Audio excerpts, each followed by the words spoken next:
So we're going to move on to the next one. This is Riam. She's obviously an exceptionally good intelligence analyst who makes great decisions because she works for SecAlliance. Riam's been brilliant since she's joined us. She is a senior cyber threat intelligence analyst, as I said, at SecAlliance, where she conducts strategic and geopolitical intelligence assessments of the threat landscape. Her previous work was focused on Asia-Pacific threat actors, as well as ransomware and cybercriminal landscape. Riam has a master's in counterterrorism studies from King's College and is an alumna from Trinity College in the University of Toronto. So, warm welcome to Riam. Thank you.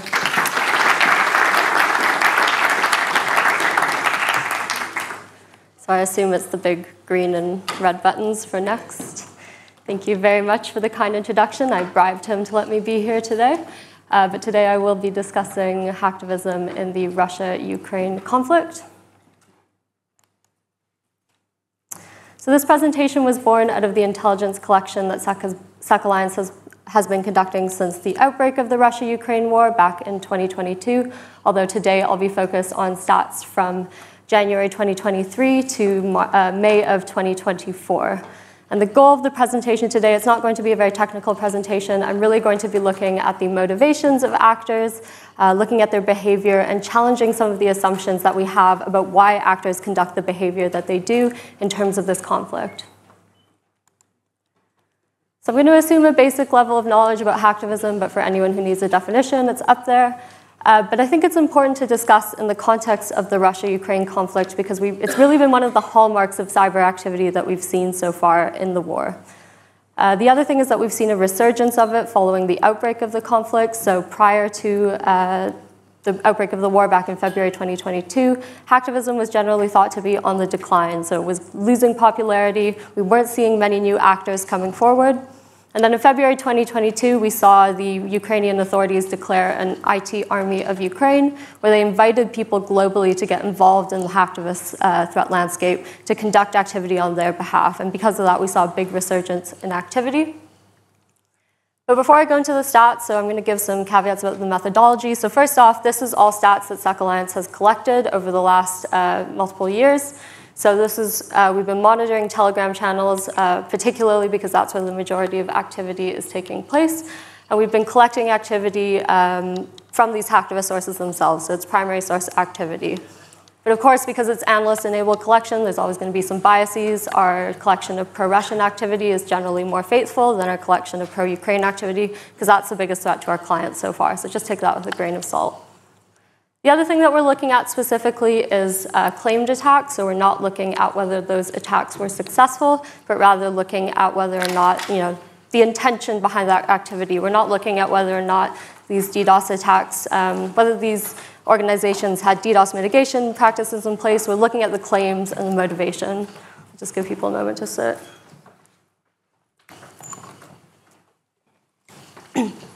And the other thing I'd like to highlight is that we're looking specifically at an explicit Russia-Ukraine conflict motivation. So I'm not going to be talking about actors today like Anonymous Sudan, who, although are most likely linked to Russian actors, most of their activity sites, activity happening in sub-Saharan Africa or the Middle East, for example, as their motivation behind conducting a hacktivist attack. So what are we actually seeing? So as you can see here, we're seeing a general increase in hacktivist activity over time, although we are seeing some pretty high spikes and troughs in 2024. We've looked at that. We're trying to figure out why we're seeing such major differences activity in comparison to 2023. There aren't necessarily super clear reasons why so far. So one of the reasons that we're seeing for that big spike and trough spike in activity, which is in February of 2024, is potentially because it was the second-year anniversary of the conflict, although we didn't see the same thing happening in February of 2023. Another possible reason for that is that we saw quite a few significant domestic Russian political events happening at that time. So you saw the death of Alexei Navalny, you saw the lead up to the presidential election happening in Russia. So it could be that this incites greater patriotic pro-Russian hacktivist activity at that time. The other thing that it could incite, of course, is activity by some of these actors trying to impress their superiors, trying to show them, their love for the Russian state, trying to show them their impetus in terms of conducting some of this activity. And when I talk about activity, what do I mean? So as you can see there, the vast majority of activity that we see is distributed denial of service or DDoS attacks. And that's normally low sophistication, low level network level attacks. We see some application layer attacks, but not to a super high extent. We also see some defacement and some data breaches, although to a much lesser extent, as well as some disruptive, and by that I mean destructive or disruptive activity, like wiper malware, for example, which generally requires a much higher level of sophistication, generally takes a lot more effort in order to conduct. So we see much less activity in terms of that. The other thing that we do see is doxing, so people posting personal information, usually of Ukrainian service members, online. But those are not included in these stats today because we've mostly focused on attacks on organizations as opposed to attacks on individuals. So who's been targeted? Probably not much of a surprise, but Ukraine has been by far the most targeted country in both 2023 and 2024. That's because the majority of the activity that we do see is pro-Russian.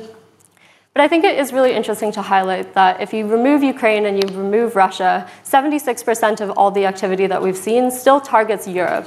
So this is something that doesn't just impact Ukraine, doesn't just impact Russia, it has a wider geopolitical implication in terms of victims, in terms of supply chains. If you're working with anyone from Europe, this is something that in general you have to be aware of.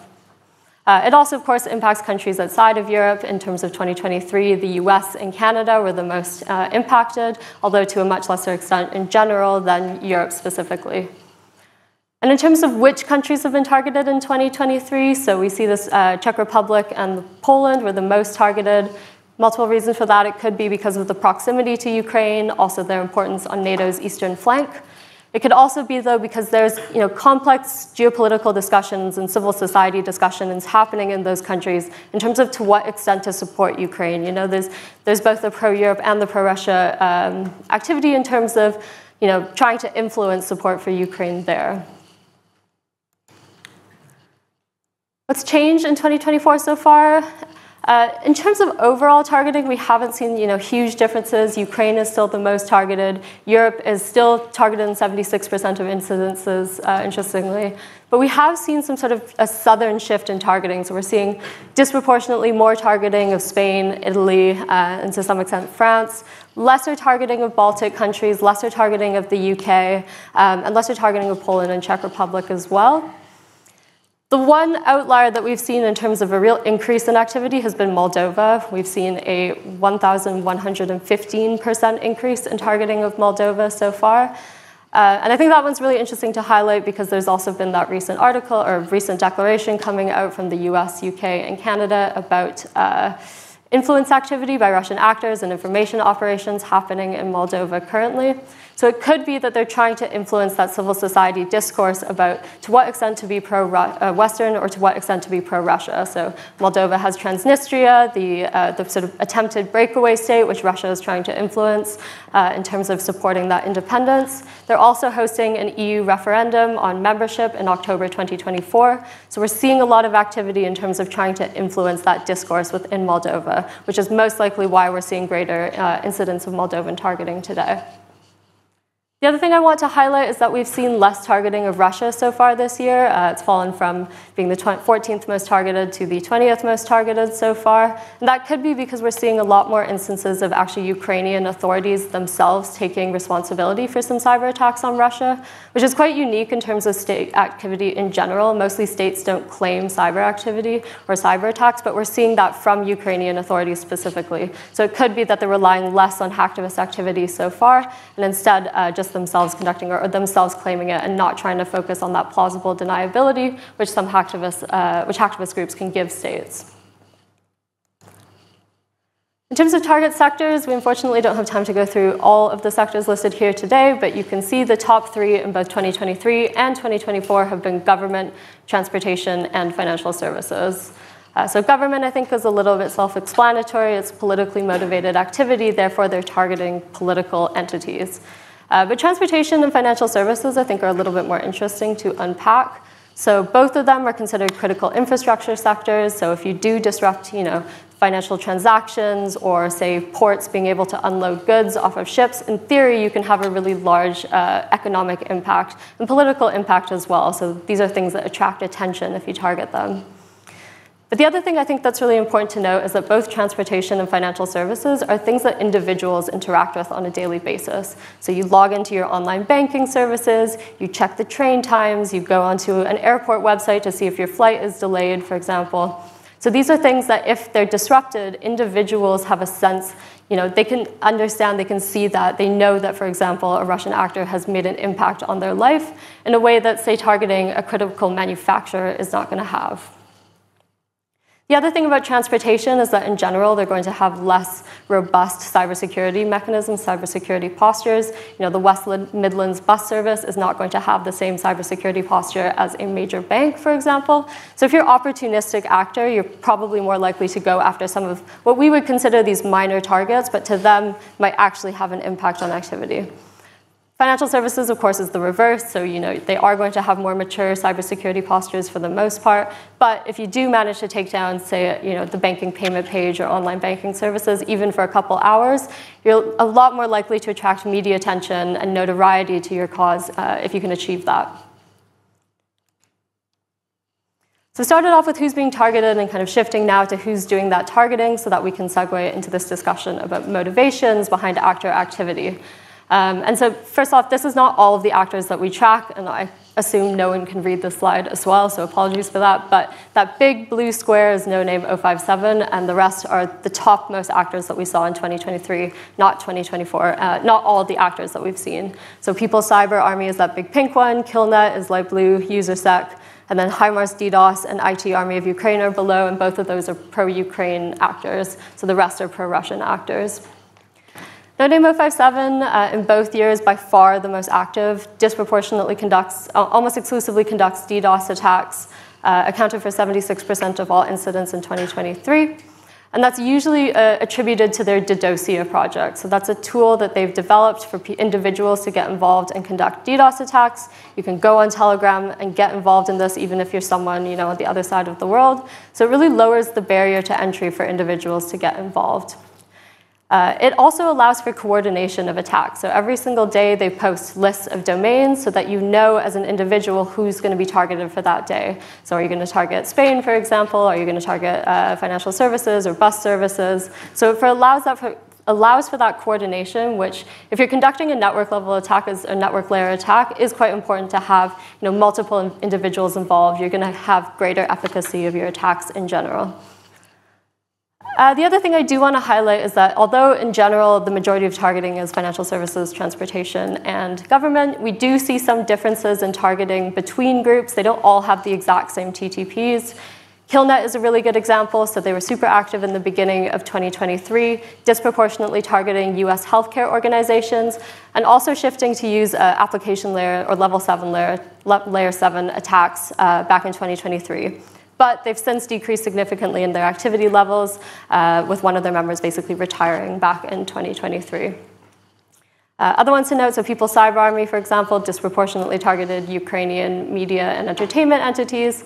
And then the other thing is that some of these groups disproportionately conducted different types of activities. So we saw a lot more disruptive or destructive attacks from Sol and Sepiok, which is that tiny little blue box on the side there, which may mean that their overall levels of activity were lower, but the impact of their activity was likely higher because they're conducting more sophisticated, technically sophisticated, and complex attacks.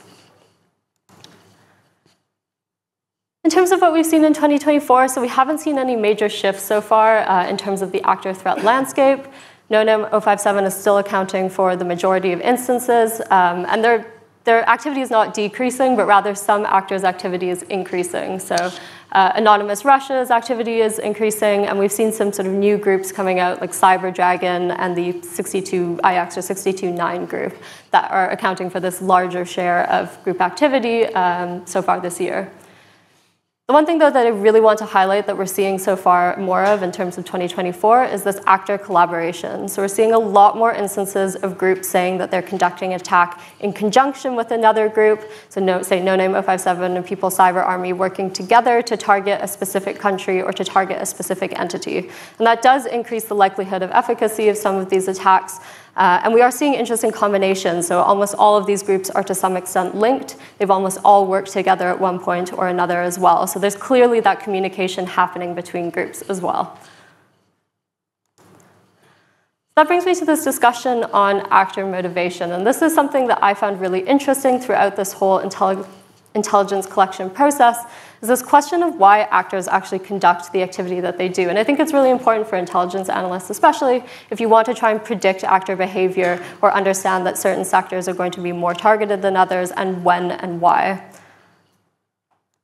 So in terms of actor motivations for specific targets, what do they themselves cite when they're going to conduct an attack? And very helpfully, they do usually cite this activity. So they'll say, for example, hey, we're targeting Spain because of the Spanish taxi driver strikes, for example. And then usually it falls into political as well as, well, we'll get to social, as well as ideological motivations. So political events are things like elections, foreign ministers conducting a speech somewhere, people attending the G7 summit or a NATO summit. And then military decisions, of course, are the other big ones. So funding for Ukraine, weapons packages, any sort of collaboration with NATO. The other thing, as I mentioned earlier, is, of course, Russian domestic politics, too. In 2023, we also saw the Prigozhin rebellion being cited as well. In terms of ideological motivations, so oftentimes either things like labor movements, so like the Spanish taxi driver strikes, the farmer strikes in Europe last year were a really big one that were commonly cited as a reason for conducting an attack. But I do want to highlight that when I say that this is the motivation, we're not evaluating whether or not they actually believe in this. We're just evaluating that they cite this as the motivation, because oftentimes it's not likely that they really care about the Spanish taxi driver strike. It's more likely that they know that that's a divisive thing within that country at the time, and it's something that's attracting a lot of media attention. So they know that they're going to draw more attention to their cause if they do cite that as the motivation. Other things we've seen, religion, so Russian Orthodoxy, certain holidays have been cited as reasons for conducting attacks. We've seen some anti-Ukrainian Orthodox Church attacks as well. And then the big one that we see super frequently is anti-fascism, which is that general rhetoric that you see throughout the conflict from pro-Russian groups. But the one thing that I really wanted to look at as well was what incites an individual to get involved in this, because we kind of take it for granted that individuals want to participate in hacktivism. But if you compare it to things like cybercriminal activity where there's a financial motivation, there isn't the same motive for an individual to put themselves at risk to get involved with this for hacktivist activity. There's obviously, of course, the negative drives in terms of people being disaffected with the West, people being attracted to Putin's ideology that might get them to participate. But I think really importantly to highlight, there's also these social motivations for people to get involved in these groups. There's those positive draws for people to say, I want to join in, I want to participate. I stumble across this on Telegram, and this is something that I want to participate in. And community inclusion is a big one, not just for hacktivist groups, but we see this with things like terrorist organizations. We see this with like the incel movement online as well, where that community is a positive draw for people to get involved in more extremist ideology, as well as to conduct subversive or illegal behavior. And on some of these hacktivist groups, you have really long comment chains, people discuss things, you post memes, you share jokes. And you also, in some cases, get to vote on who you're going to target as well. So they'll say, which country do you want to target today? So you can really feel like you're getting involved in that activity. You can actually feel like you're making a difference in a conflict where you might not even be in Russia, or you might not even be in Ukraine, but you can be involved. And that also gamifies hacktivism as well. So it doesn't just become a cyber attack, it becomes something kind of fun that you join in on. And some of these groups actually even have rankings. So No Name 057, there's rankings for your contribution to DDoS attacks. And at one point they even had, I think, a cryptocurrency scheme where if you participated, you could get a financial benefit, the cryptocurrency out of it. The other thing that I think is important to highlight is this individual personalities, though, and the charisma of individuals in inciting people to get involved in this. So Killnet was a really big one for this, where Kill Milk, which was their sort of charismatic leader, retired back in 2023, quote unquote, that's what they said. And it resulted in a decline, significant decline in activity. So it could be because they were conducting 99% of activity at the time, but there is a strong likelihood that their decline in activity, decreased the motivation for other people to get involved, other people to support that activity as well. The other thing that I think we have to highlight when we're discussing actor motivations now is that role of the Russian state. So there's a sort of twofold motivation here. On the one hand, some of these groups are clearly acting in support of Russian state goals to maybe try and draw the attention of the Russian state. But then on the other hand, it seems like the Russian state is actively involved in coordinating some of this activity, potentially in giving resources, potentially paying some people. To the level of extent for these relations, we're not entirely sure of at this time, but they're clearly there, those links. We're seeing a lot of recent reports recently corroborating that activity. So People's Cyber Army and HackNet team being linked to APT28 and the GRU, Sol and Sepyok being linked, of course, to Sandworm team. And this screenshot here is from Sol and Sepyok's claim of the 2023 Kyivstar attack, which disrupted telecommunications services in Ukraine quite significantly. They claimed that attack prior to it being publicly attributed to Sandworm, and we saw multiple instances of that happening throughout 2023 from Sol and Sepyok specifically, where they claimed an attack that was then independently attributed to Sandworm as well. And now, of course, like there's recent reports such as Mandiant have attributed or have linked the two groups together. So it could be that Sol and Sepyok's either just a mouthpiece for Sandworm, or they're directly working with Sandworm to conduct some of this activity. But in terms of the benefits for the state itself, hacktivist activity really goes against what we think of state cyber activity for the most part. It's, when we think state cyber activity, we think persistence, we think sophistication, and that's not what hacktivist activity is. So for the most part, so what are the benefits for the state in terms of conducting this? And for the most part, it's probably things like being able to outsource that activity. So you have a wider resource pool you can draw from. You don't need to just recruit people from within Russia. You can attract people globally to your cause. You also don't have to pay them, which if you're a cash-strapped country like Russia is right now, that's beneficial as well. Of course, it also offers that plausible deniability, but that's similar to APT activity as well. Most importantly, I think, is that it allows you to broadcast these successes to a wider audience. So if you're an APT group, you don't naturally have the capability to go and say, hey, we've conducted this attack on this organization, look at us, look at how sophisticated we are, because it goes against the ethos of being an APT group, whereas a hacktivist group can go ahead and do that for you without necessarily compromising, the sophistication of your group itself. And if you're trying to conduct influence operations, information operations, if you're also trying to keep morale up for a war that's dragging on quite significantly, hacktivist groups can be a good mouthpiece for these APT groups, both to influence that and to draw attention to their successes. The other thing which I will highlight, which we are seeing strong evidence for, is that some of this activity too, and some of this broadcasting of activity specifically, is not aimed at influencing others, but actually aimed at influencing the Russian state. So it's aimed to some extent at influencing your superiors in the Russian chain of command, so you're working with military people. You're not actually, for example, say, going to influence the information landscape in the Czech Republic, but what you are doing is you're telling your superiors that, hey, I achieved this, look at all the good work that we're doing. So some of that's definitely aimed at attracting the attention of the Russian military or Russian intelligence complex, as opposed to trying to influence the state that you're targeting itself.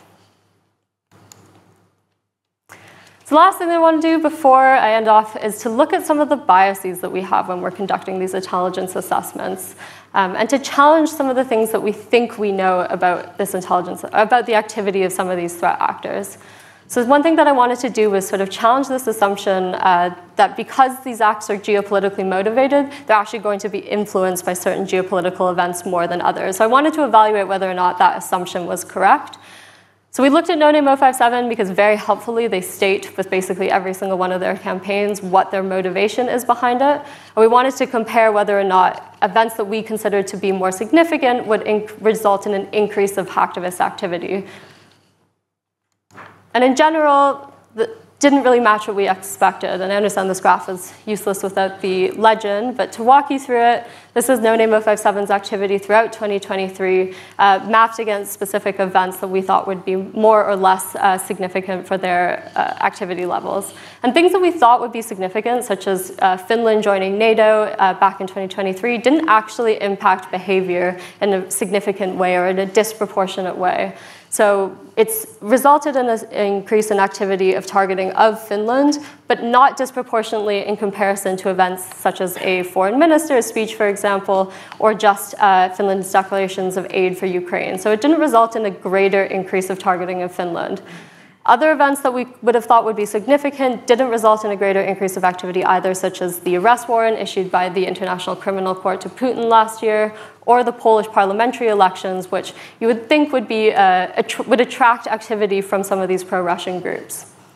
The one thing that we did see result in a great increase of activity was collaboration between groups. So back in September of 2023, the biggest spike that you see up there was the announcement of an alliance between No Name 057 and other hacktivist groups. So that's the only, that primarily impacted hacktivist activity, and that's probably why we're seeing more hacktivist activity right now and greater instances of hacktivist activity right now.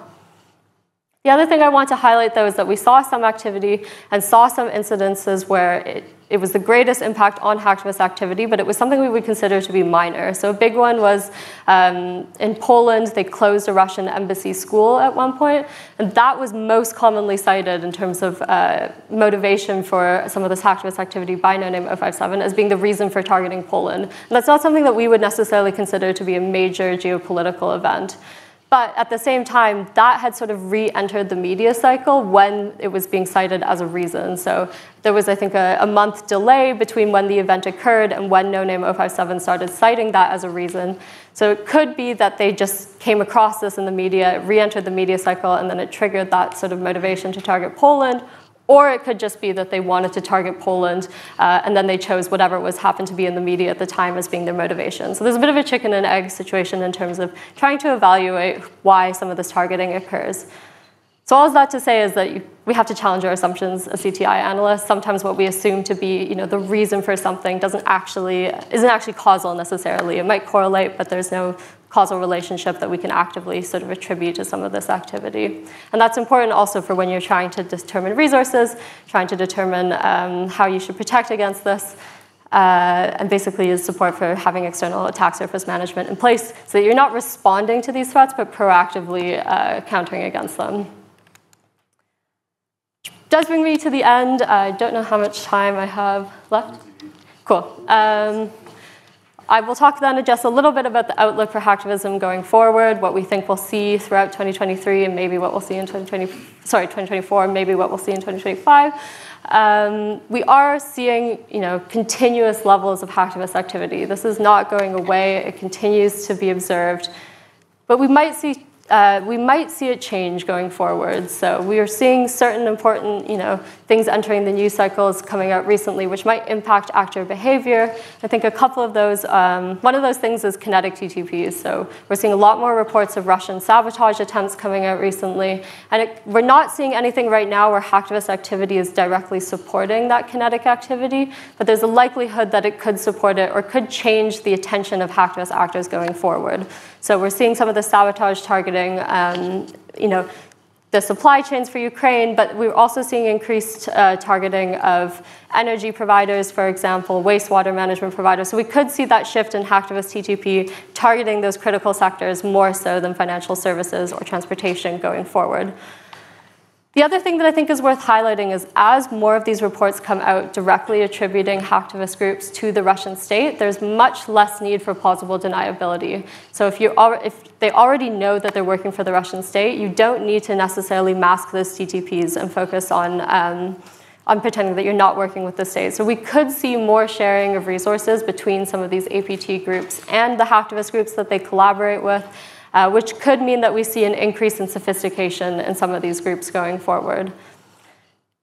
And the last thing I really want to highlight in terms of changes to TPPs going forward, so as I've said throughout this presentation, a lot of this activity is really low sophistication. They could, in theory, conduct more sophisticated DDoS attacks, but in general they choose not to. But they have those capabilities available to them if they do wish to pay for them. So we could see changes in DDoS TTPs going forward if they decide to start conducting more layer 7 level attacks as opposed to these network level attacks, because they have those capabilities there for them if they choose to use them. So that's basically to say, in terms of proactively responding to these threats, having those protections in place to begin with are critical for countering this. I mean, you can't predict necessarily what this activity is going to look like going forward, but you can have these protections in place to protect against hacktivist activity. Thank you very much.